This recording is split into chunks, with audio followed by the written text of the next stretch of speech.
نحمده ونصلي على رسوله الكريم.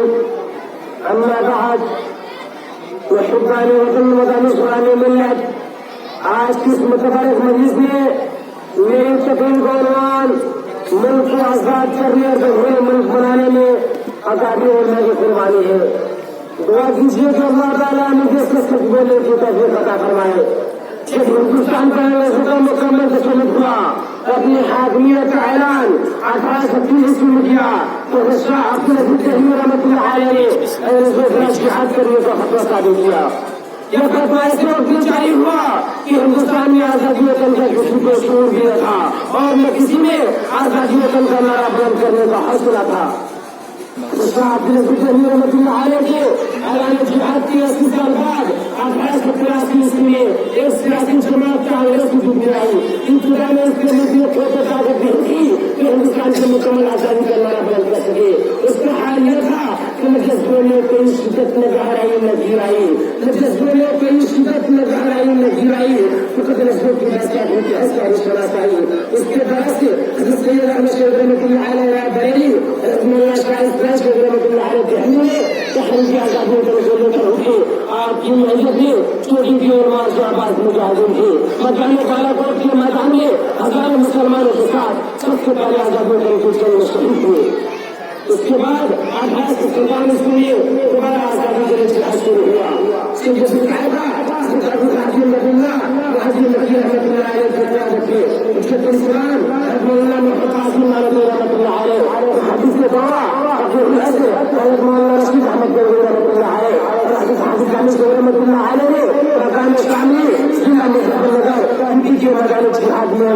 مقابلہ کیا کہ میں جو حق بازی سے حدیث کو کھا سکتا نہیں، میں جو حق بازی سے حدیث کو کھا سکتا نہیں، سر کٹا سکتا ہے لیکن سر جھکا سکتا نہیں.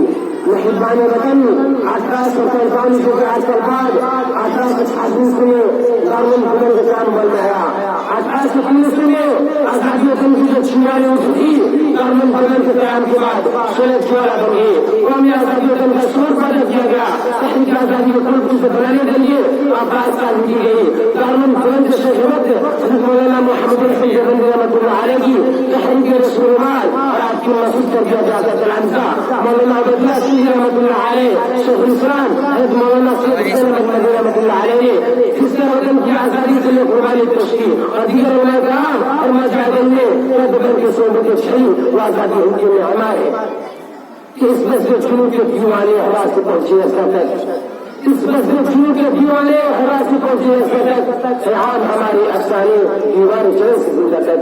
کانگریس نے امریکان کی حوصلہ دے کر اپنے اجلاس میں مکمل آزادی وطن کی تجویز کو پیش کیا کہ حوصلہ ہی اصل شہ ہے، حوصلہ ہو کر بلند، حوصلہ ہی اصل شہ ہے، حوصلہ ہو کر بلند، ماں وہ ان کی اوپر پہنچانا کوئی مشکل نہیں.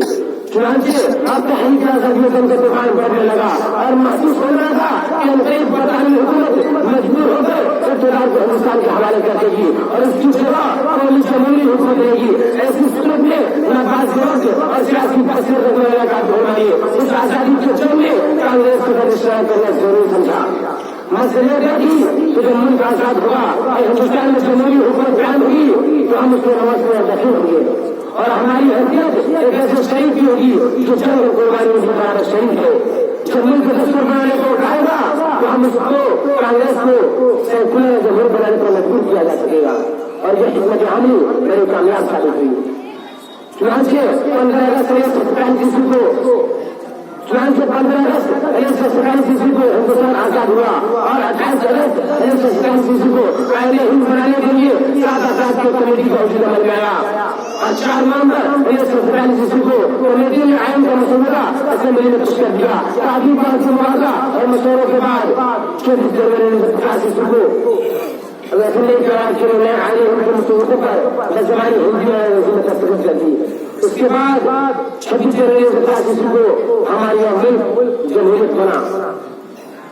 محبان وطن جمہوری نظام کا مطلب عوامی نظام ہے. جمہوری نظام حکومت کا مطلب عوام کے ذریعے حکومت سازی کا عمل ہوتا ہے.